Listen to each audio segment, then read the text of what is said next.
إن الحمد لله نحمده ونستعينه ونستغفره ونعوذ بالله من شرور أنفسنا ومن سيئات أعمالنا من يهده الله فلا مضل له ومن يضلل فلا هادي له وأشهد أن لا إله إلا الله وحده لا شريك له وأشهد أن محمدا عبده ورسوله اللهم صل على محمد وعلى آل محمد كما صليت على إبراهيم وعلى آل إبراهيم إنك حميد مجيد اللهم بارك على محمد وعلى آل محمد كما باركت على إبراهيم وعلى آل إبراهيم إنك حميد مجيد اللهم انفعنا بما علمتنا وعلمنا ما ينفعنا وزدنا علما الحمد لله على كل حال ونعوذ بالله من حال أهل النار أما بعد فإن خير الحديث كتاب الله وخير الهدي هدي محمد صلى الله عليه وسلم وشر الأمور محدثاتها وكل محدثة بدعة وكل بدعة ضلالة وكل ضلالة في النار وبعد أعوذ بالله من الشيطان الرجيم بسم الله الرحمن الرحيم إن تجتنبوا كبائر ما تنهون عنه نكفر عنكم سيئاتكم وندخلكم مدخلا کریما.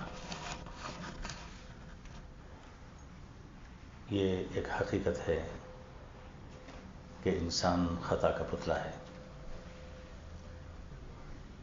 خطاؤں کا سرزد ہونا اس کے خمیر میں ہے.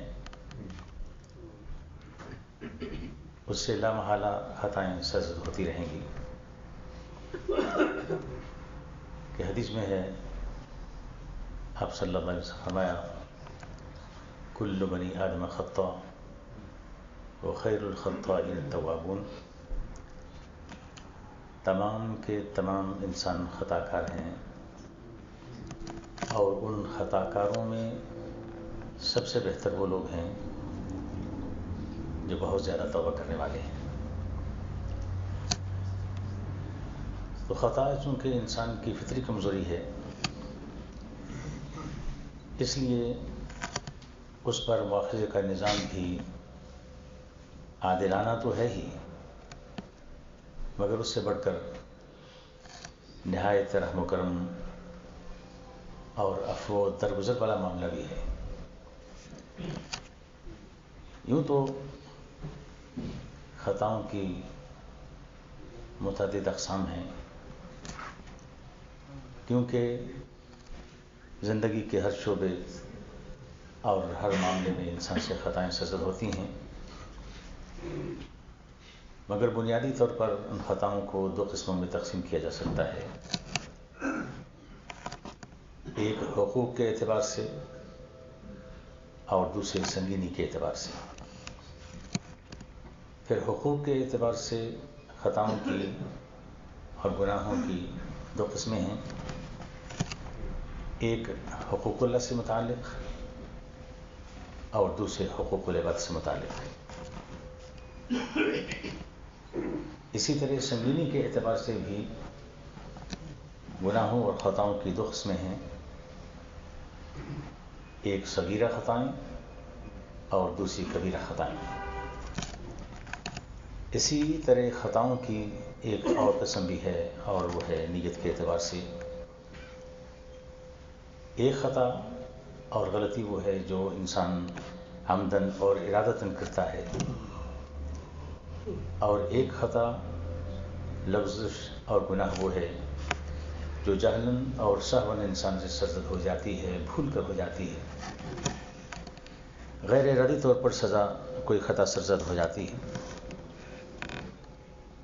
خطاؤں کے معاملے میں اللہ تعالیٰ کی رحمت اور اس کے فضل و احسان کا اندازہ کیجیے کہ وہ خطائیں جو غیر ارادی طور پر انسان سے سرزد ہوتی ہیں انہیں تو سرے سے خاطر میں نہیں لایا جاتا, یعنی نظر انداز کر دیا جاتا ہے. البتہ اگر وہ خطائیں حقوق العباد سے متعلق ہوں, چاہے وہ غیر ارادی طور پر کی گئی ہوں ازراہ خطا ان سے سرزد ہو گئی ہوں مگر حقوق و لباس سے متعلق ہوں، تو پھر ان سزاؤں کو کفارہ اور دیت میں تبدیل کر دیا جاتا ہے. جیسے کہ قتل خطا ہے، اور قتل خطا وہ خطا ہے، وہ قتل ہے جس میں آدمی کا قتل کرنے کا ارادہ اور قصد نہیں ہوتا. جیسا کہ کوئی ایکسیڈنٹ ہو جائے یا کسی جانور کو شکار کرنے کے لیے انسان جب گولی چلاتا ہے تو کسی آدمی کو لگ جائے اور وہ قتل ہو جائے، تو یہ قتل خطا ہے. ایسی صورت میں جرمانے کے طور پر اس پر دو چیزیں لازم ہوتی ہیں، ایک کفارہ اور دوسرے دیت. اور اس کا کفارہ یہ ہوتا ہے کہ ایک مسلمان غلام کو آزاد کرنا، اور کوئی اگر مسلمان غلام کو آزاد کرنے کی اس میں استطاعت نہ ہو تو پھر مسلسل 60 دنوں کے روزے رکھنا، یہ کفارہ ہے اور یہ توبہ و استغفار کے طور پر ہے.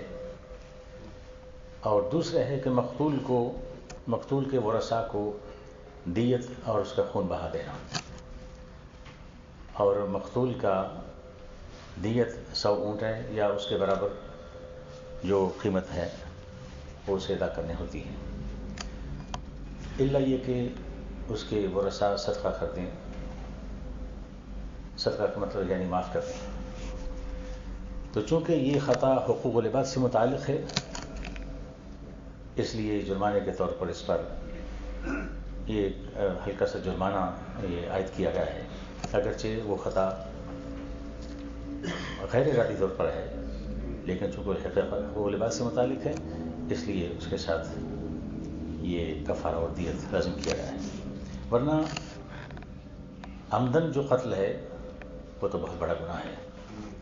اللہ فرماتے ہیں وَمَن يَقْتُلْ مُؤْمِنًا مُتَعَمِّدًا فَجَزَاؤُهُ جَهَنَّمُ خَالِدًا فِيهَا وَغَضِبَ اللَّهُ عَلَيْهِ وَلَعَنَهُ وَأَعَدَّ لَهُ عَذَابًا عَظِيمًا. اور جو کوئی کسی مسلمان کو عمدن قتل کر ڈالے، جان بوجھ کر قتل کر ڈالے، اس کی سزا جہنم ہے جس میں وہ ہمیشہ رہے گا. اس پر اللہ تعالیٰ کا غضب ہے، اس پر اللہ تعالیٰ نے لعنت کی ہے اور اس کے لیے عذاب عظیم تیار کیا ہے. اندازہ کیجئے کہ ایک مومن کو جان بوجھ کر قتل کرنا کتنا بڑا جرم ہے کہ بیک وقت اتنی سزائیں اور وہ بھی اتنی سنگین، یہ کسی بھی اور گناہ کے متعلق یہ سزائیں نہیں ہیں کہ اس پر اللہ ناراض بھی ہے، اس پر لعنت بھی کی ہے، جہنم بھی تیار کیا گیا ہے اور جہنم میں ہمیشہ رہے گا. تو سب سے پہلے ایسے گناہوں کو جو انسان سے غیر ارادی طور پر سرزد ہو جاتے ہیں، اللہ تعالیٰ ان سے درگزر فرماتا ہے اور ان کے ساتھ 2 اور گناہوں کو درگزر فرماتا ہے، معاف کر دیتا ہے. جیسا کہ حدیث میں ہے، آپ صلی اللہ علیہ وسلم فرمایا ان اللہ تجاوز لی عن امتی الخطأ والنسیان وما استکرہوا علیہ.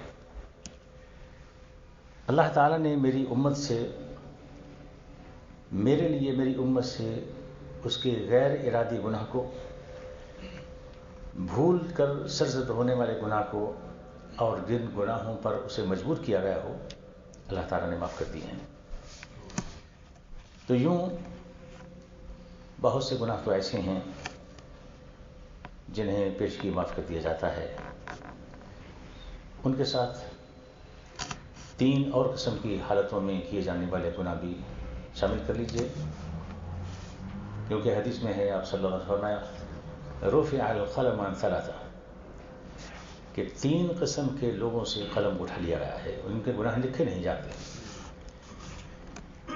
عن النائم حتى يستيقظ، کہ سویا ہوا شخص جب تک وہ بیدار نہیں ہو جاتا، اگر حالت نیند میں اگر کوئی گناہ کرتا ہے تو معاف ہے. آپ سوچتے ہوں کہ نیند میں اس میں کیسے گناہ کر سکتا ہے؟ ایسی ایک بیماری ہے کہ آدمی سویا ہوا ہوتا ہے مگر چلتا پھرتا ہے اور سارے کام کرتا ہے. تو نیند کی حالت میں اگر کوئی گناہ کرتا ہے تو وہ لکھا نہیں جاتا، وہ معاف کیا جاتا ہے. وعن الصبی حتی یبلغ، اور نابالغ بچہ جب تک بالغ نہیں ہو جاتا اس کے گناہ نہیں لکھا جاتا. وعن المجنون حتی یعقل، اور پاگل اور مجنون جب تک عقل نہیں کر لیتا، اسے ہوش نہیں آ جاتا، تب تک اسے گناہ نہیں لکھا جاتا. اور ان کے ساتھ مزید تمام قسم کے صغیر و گناہ بھی شامل کر لیں.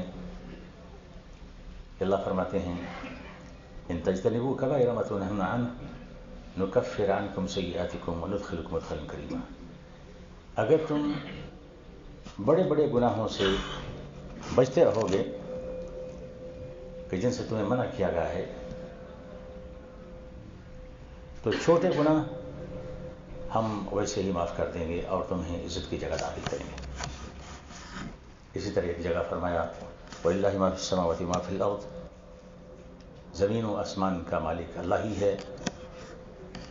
وَيَجْزِيَ الَّذِينَ آمَنُوا لِيَجْزِيَ الَّذِينَ أَسَاءُوا بِمَا عَمِلُوا، تاکہ برے کام کرنے والوں کو ان کا بدلہ دیا جائے. وَيَجْزِيَ الَّذِينَ أَحْسَنُوا بِالْحُسْنَى، اور نیک کام کرنے والوں کو ان کا بدلہ دیا جائے. اب اندازہ کیے اس آیت کریمہ میں نیک اللہ تعالیٰ نے کن لوگوں کو فرمایا ہے؟ نیک کام کرنے والے الذین یجتنبون کبائر الاثم والفواحش الا اللمم، وہ لوگ جو کبیرہ گناہوں سے بچتے ہیں، فحش کاموں سے بچتے ہیں سوائے چھوٹے گناہوں سے. یعنی نیک ہونے کے معنی جو ہم لوگوں نے سمجھ رکھا ہے کہ ایسا شخص نیک ہے جس سے کبھی کوئی گناہ سرزد نہ ہو، نہ کبیرہ نہ صغیرہ، جبکہ حقیقت میں نیک کا معنی یہ نہیں ہے. نیک وہ ہیں جو کبیرہ گناہوں سے بچتے ہیں اور بے حیائی اور فحاشی کے کاموں سے بچتے ہیں. باقی جو صغیرہ گناہ ہیں انسان کے سرشت میں ہیں، اس کی کمزوری ہے، وہ اس سے سرزد ہوتے ہی نہیں ہیں. صغیرہ گناہ سرزد ہونے کا مطلب یہ نہیں ہے کہ جسے صغیرہ گناہ سرزد ہو مسلمان وہ نیک آدمی نہیں ہے. اللہ تعالیٰ نے نیکی کا معیار اتنا سخت نہیں بنایا، اس میں بہت لچک رکھی ہے، بہت نرم کیا ہے. اگر نیک کا معنی یہ ہوتا کہ جس سے کبیرہ صغیرہ گناہ بھی سرزد نہ ہو تو انبیاء علیہ السلام کے بعد ان کے علاوہ کوئی شخص نیک نہ کہلوا سکتا. البتہ اللہ تعالیٰ نے اس پر ضرور اس سے روکا ہے کہ کوئی آدمی اپنے آپ کو نیک سمجھنے لگ جائے. جیسے کہ فرمایا فَلَا تُزَكُّوا أَنفُسَكُمْ هُوَ أَعْلَمُ بِمَنِ اتَّقَىٰ، اپنی پاکیزگی بیان نہ کرو، اپنے آپ کو نیک مت سمجھ لو، اللہ خوب جانتا ہے کہ کون متقی ہے، کون پرہیزگار ہے، کون نیک ہے. حقیقی پرہیزگاری جانچنے اور پرکھنے کا آلہ اور معیار اللہ تعالیٰ کے سوا کسی کے پاس نہیں ہے. لوگ جو کسی کو نیک سمجھتے ہیں تو وہ اس کی ظاہری حالت یا ظاہری عمل سے اس کو نیک سمجھتے ہیں، اس کے بارے میں حسن ظن رکھتے ہیں، مگر حقیقت میں نیک کون ہے اللہ کے سوا کوئی نہیں جانتا. تو بات ہو رہی تھی کہ اگر کبیرہ گناہوں سے بچا جائے تو ان کی برکت سے اللہ تعالیٰ صغیرہ گناہ بھی معاف کر دیتے ہیں. اس کے ساتھ ساتھ صغیرہ گناہوں کو معاف کرنے کا ایک اور انداز اللہ تعالیٰ کا یہ ہے کہ مختلف طریقوں سے اللہ تعالیٰ صغیرہ گناہ انسان کے معاف کرتے رہتے ہیں. جیسے وضو کرنے سے گناہ معاف ہوتے ہیں، یہ بھی ایک بہانہ ہے. اسی طرح کوئی انسان کوئی بھی نیک کام کرتا ہے، نیکی کا صدقہ خیرات نفل یا روزہ یا کوئی بھی نیک کام کرتا ہے تو اس سے گناہ جھڑتے ہیں، اس سے گناہ معاف ہوتے ہیں. اسی طرح انسان کو اگر کوئی ذہنی یا کوئی جسمانی تکلیف پہنچتی ہے تو اس سے بھی گناہ معاف ہوتے ہیں.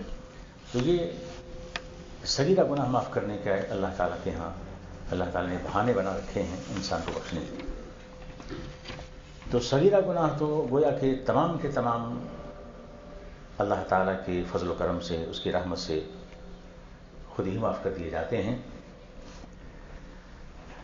اور انسان سے اکثر جو سرزد ہونے والے گناہ ہیں وہ صغیرہ ہی ہوتے ہیں. کبیرہ گناہوں میں عموماً اکثر لوگ ذرا محتاط ہوتے ہیں، پرہیز کرتے ہیں، لیکن اگر کبیرہ گناہ سے انسان پرہیز نہ کرے تو پھر اس کا مطلب ہے کہ انسان خود جنت میں نہیں جانا چاہتا، ورنہ اللہ تعالیٰ نے تو اتنے بہانے رکھے ہیں انسان کو بخشنے کے۔ کبیرہ گناہوں پر بھی اللہ تعالیٰ کی بے پایہ رحمت کا اندازہ کیجیے۔ کبیرہ گناہ جو ہیں وہ توبہ سے معاف ہوتے ہیں، کہ سچی اور خالص توبہ کریں تو اسے وہ بھی معاف ہو جاتے ہیں، اور نہ صرف یہ کہ توبہ کرنے سے معاف ہو جاتے ہیں، مگر اللہ تعالیٰ نے گناہوں کو، کبیرہ گناہوں کو معاف کرنے کا بھی ایسا نرم رویہ رکھا ہے۔ حدیث میں آتا ہے، آپ صلی اللہ علیہ وسلم فرمایا ان اللہ یبسط یدہ باللیل لیتوب مسیء النہار، اللہ تعالیٰ رات کے وقت اپنے دست رحمت دراز کرتے ہیں، اس لیے انسان ہاتھ پھیلا کے کہتے آؤ، رات کے وقت اپنا ہاتھ پھیلاتے ہیں کہ آؤ توبہ کر لو، دن کو گناہ جس نے کیے ہیں آؤ رات میں ابھی اتنے گھنٹے ہو گئے ہیں اور توبہ کر لو۔ وَيَبْسُطُ يَدَهُ بِالنَّهَارِ لِيَتُوبَ مُسِيءُ اللَّيْلِ، اور دن کے وقت اللہ تعالیٰ ہاتھ پھیلاتے ہیں کہ جس نے رات میں گناہ کیا ہے توبہ کر لے، حَتَّى تَطْلُعَ الشَّمْسُ مِن مَغْرِبِهَا، اور اللہ تعالیٰ کی یہ عنایت اپنے بندوں پر، یہ کرم اس وقت جاری اور ساری رہے گا جب تک سورج مغرب کی طرف سے طلوع نہیں ہو جاتا، یعنی قیامت جب تک قائم نہیں ہو جاتی، اللہ تعالیٰ کی طرف سے یہ عنایت، اس کی رحمت اور کرم اپنے بندوں پر ہمیشہ رہے گا، یہ کسی وقت بھی وہ توبہ کر لیں۔ اور یہ بھی آپ کو معلوم ہے کہ جب انسان کسی گناہ سے توبہ کرتا ہے تو اللہ تعالیٰ کو بہت خوشی ہوتی ہے۔ آپ نے کبیرہ اور صغیرہ گناہوں کی معافی کے بارے میں جانا کہ صغیرہ گناہ تو جیسے بھی ہوں، جتنے بھی ہوں، اللہ تعالیٰ کی رحمت، اس کے کرم سے خود ہی معاف کر دی جاتے ہیں، اور کبیرہ گناہ سچی توبہ کرنے سے معاف ہو جاتے ہیں، چاہے جتنے بھی ہوں، جیسے بھی ہوں، وہ بھی اللہ تعالیٰ کے فضل خاص سے معاف ہو جاتے ہیں۔ جیسے کہ اللہ فرماتے ہیں قُلْ يَا عِبَادِيَ الَّذِينَ أَسْرَفُوا عَلَىٰ أَنفُسِهِمْ لَا تَقْنَطُوا مِن رَحْمَةِ اللَّهِ إِنَّ اللَّهَ يَغْفِرُ الذُّنُوبَ جَمِيعًا إِنَّهُ هُوَ الْغَفُورُ الرَّحِيمُ، فرما دیجئے اے میرے بندو جنہوں نے اپنی جان پر ظلم کیا، زیادتی کی، اللہ کی رحمت سے مایوس نہ ہو جاؤ، اللہ تعالیٰ یقیناً سارے گناہوں کو بخش دیتا ہے، وہ واقعی بڑی بخشش اور بڑی رحمت والا ہے۔ تو گناہ چھوٹے ہوں یا بڑے، اللہ تعالیٰ کے فضل و کرم اور اس کی رحمت سے ان کی معافی کا معاملہ ہرگز پیچیدہ نہیں ہے، اللہ نے بہت آسان بنا رکھا ہے، مگر بات صرف یہاں آ کر ٹھہرتی ہے کہ ہمیں توبہ کی توفیق کب نصیب ہوتی ہے۔ اللہ کی طرف سے تو وہ جیسے کہتے ہیں ہم تو مائل بکرم ہیں، کوئی سائل ہی نہیں، راہ دکھلائیں کسی کو، کوئی راہ منزل ہی نہیں، اللہ تو بخشنے کے لیے تیار ہیں اور بلاتے ہیں، مگر کوئی بخشش مانگنے والا ہے؟ جیسے کہ رات کے تیسرے پہر میں اللہ تعالیٰ آسمانی دنیا پر تشریف لاتے ہیں تو آواز لگاتے ہیں، ہے کوئی توبہ کرنے والا، ہے کوئی گناہوں کی معافی مانگنے والا، ہے کوئی مجھ سے مانگنے والا؟ تو گناہوں کی معافی کا، بالخصوص کبیرہ گناہوں کی معافی کا طریقہ تو ہمیں پہلے سے معلوم ہے کہ توبہ کرنے سے گناہ معاف ہو جاتے ہیں، اور بہت سے کبیرہ گناہوں سے ہم سب لوگ واقف ہیں، جیسے کہ شرک ہے، قتل ہے، زنا ہے، مگر اس کے علاوہ بھی اور بہت سے کبیرہ گناہ ہیں جن کا ہم میں سے اکثر لوگوں کو علم نہیں ہے، انہیں جاننا بھی ضروری ہے تاکہ انجانے میں کہیں کبیرہ گناہوں کے مرتکب نہ ہو جائیں۔ ویسے اگرچہ ان گناہوں کے بارے میں شاید یہ تو معلوم نہ ہو کہ وہ کبیرہ ہیں، صغیرہ ہیں، مگر یہ بات یقیناً سب کو معلوم ہے کہ وہ گناہ ہے، تاہم ان کا معلوم ہونا بھی ضروری ہے تاکہ انسان ان سے اجتناب کر سکے۔ لیکن اس سے زیادہ خطرناک بات یہ ہے کہ کچھ کبیرہ گناہ ایسے ہیں جو ظاہری ہیں، اور کچھ کبیرہ گناہ ایسے ہیں جو پوشیدہ ہیں، باطنی ہیں۔ یعنی کچھ کبائر ظاہرہ ہیں اور کچھ کبائر باطنہ ہیں۔ کبائر ظاہرہ وہ گناہ ہیں جو انسان کے جوارح سے سرزد ہوتے ہیں، اور جوارح انسان کے آنکھ، کان، منہ، زبان، ہاتھ، پاؤں اور شرمگاہ، ان کو جوارح کہتے ہیں۔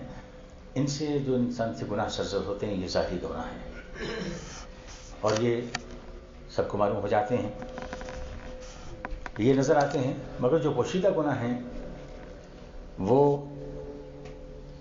اس آنکھ سے نہیں دیکھے جا سکتے، اور گناہ جاری ہوں یا باطنی ان سے بچنا لازمی ہے، ضروری ہے۔ جیسے کہ اللہ فرماتے ہیں وَذَرُوا ظَاهِرَ الْإِثْمِ وَبَاطِنَهُ إِنَّ الَّذِينَ يَكْسِبُونَ الْإِثْمَ سَيُجْزَوْنَ بِمَا كَانُوا يَقْتَرِفُونَ، کہ چھوٹے گناہ ہوں، ظاہری گناہ ہوں یا باطنی گناہ ہوں، انہیں چھوڑ دو۔ جو لوگ یہ گناہ کرتے کا ارتکاب کرتے ہیں انہیں ان کا بدلہ دیا جائے گا۔ پوشیدہ اور خفیہ گناہ جو کہ کبیرہ گناہ ہیں وہ بہت سے ہیں، جیسے ریاکاری ہے۔ ریاکاری آنکھ سے تو نظر نہیں آتی مگر ہے کبیرہ گناہ، اس کو شرک کہا گیا ہے۔ جیسے اور کسی کو یہ معلوم نہیں ہے کہ ریاکاری کون کر رہا ہے، لیکن مثال ایسی ہے جیسے کوئی آدمی نمازی ہے بلکہ نماز کی پابندی کرتا ہے، اب دیکھنے والا تو اس کو ایک نمازی ہی سمجھے گا، لیکن اگر اس کے دل میں ریاکاری ہے تو یہ کبیرہ گناہ ہے۔ اسی طرح حسد ہے، حسد ایک کبیرہ گناہ ہے، اور حسد انسان کو ستیاناش کر دیتا ہے، جیسے کہ حدیث میں ہے ان الحسنات یذہبن السیئات، ان الحسد یاکل السیئات حسنات، کہ جو حسد ہے وہ نیکیوں کو کھا جاتا ہے۔ اسی طرح برے لوگوں کے ساتھ صحبت رکھنا، دوستی یاری رکھنا، ظاہر میں نیک بننے کی کوشش کرتے ہیں مگر دوستی یاری ان کی اور محبت وہ گناہ گار لوگوں سے اور بدکار لوگوں سے ہوتی ہے۔ اور جیسے کہ یہ بھی ایمان کی علامت ہے، جیسے کہ حدیث میں ہے آپ صلی اللہ علیہ وسلم نے فرمایا لا تصاحب الا مؤمنا، صرف مومن آدمی کو دوست رکھو، ولا یأکل طعامک الا تقی، اور تمہارا کھانا نہ کھائے مگر متقی انسان۔ مگر ہماری دوستی محبت ساری برے لوگوں کے ساتھ ہوتی ہیں، نیک لوگوں کو تو خیر کوئی آدمی اہمیت نہیں دیتا۔ مسلمان نیک آدمی کے ساتھ تعلق رکھیں گے، مثلا وہ آپ کے گھر میں داخل ہوگا تو آپ کے گھر کو نظر نہیں لگائے گا بلکہ ماشاءاللہ کہے گا اور دل سے کہے گا۔ مگر ہم نیک لوگوں کو اپنے گھروں میں، اپنی محفلوں میں اور اپنی تقریبات میں اس لیے نہیں بلاتے کہ ان کے آنے سے رنگ میں بھنگ پڑ جاتا ہے۔ وہ خوشی کا موقع ہوتا ہے، کہتے ہیں گپ شپ کا موقع ہوتا ہے، اور یہ آ کے دین کی باتیں شروع کر دیتے ہیں۔ تو اس لیے حدیث کے مطابق نیک لوگوں سے ہی دوستی، سلام دعا سب سے ہے مگر جو دوستی ہے، دل کی محبت ہے، وہ صرف نیک لوگوں سے ہونی چاہیے۔ اسی طرح بدکار مرد اور عورت سے مثلا شادی کرنا جبکہ معلوم ہو تو یہ کبیرہ گناہ ہے۔ ایک عورت کسی بدکار مرد سے شادی کرتی ہے، اگر تو اس کو معلوم ہے پہلے سے کہ بدکار ہے، لیکن صرف اس لیے شادی کرتی ہے، کوئی پیسے والا ہے، عہدہ منصب والا ہے، بہت بڑا سیاستدان ہے، تب تو وہ بدکاری میں اس کا بھی نام آئے گا۔ جیسے حدیث میں اللہ فرماتے ہیں الزانی لا ينكح الا زانیة او مشرکہ والزانیة لا ينكحها الا زان، کہ زانی مرد زانی عورت سے ہی شادی کرتا ہے اور زانیہ عورت زانی مرد سے ہی شادی کرتی ہے۔ لیکن اس کا مطلب یہ نہیں ہے کہ اگر کوئی نیک عورت کسی وجہ سے کسی بدکار آدمی سے شادی کر لیتی ہے تو بھی زانیہ شمار ہوگی۔ ہاں اگر اسے پہلے سے معلوم ہو اور صرف دنیا کی خاطر وہ اسے شادی کرتی ہے تب وہ بھی اسی میں شمار کی جائے گی. اور اسی طرح مرد بھی ہے، اگر کسی بدکاروں سے شادی کرتا ہے صرف اس سے خوبصورتی کی وجہ سے، مال و دولت کی وجہ سے، تو وہ بھی بدکار ہی تصور کیا جائے گا، زانی ہی تصور کیا جائے گا. اسی طرح کبیرہ گناہوں کی ایک لمبی فہرست ہے، وہ بھی ہمیں جاننی چاہیے. کچھ تو احادیث میں ان بیان کیے گئے ہیں، ان کے علاوہ بھی کبیرہ گناہوں بہت ہیں جو کہ قرآن و حدیث سے انسان خود اخذ کر سکتا ہے. بس دعا ہے کہ اللہ تعالیٰ ہم سب کو ان کبیرہ اور صغیرہ گناہوں سے محفوظ فرمائے. وآخر دعوانا الحمدللہ.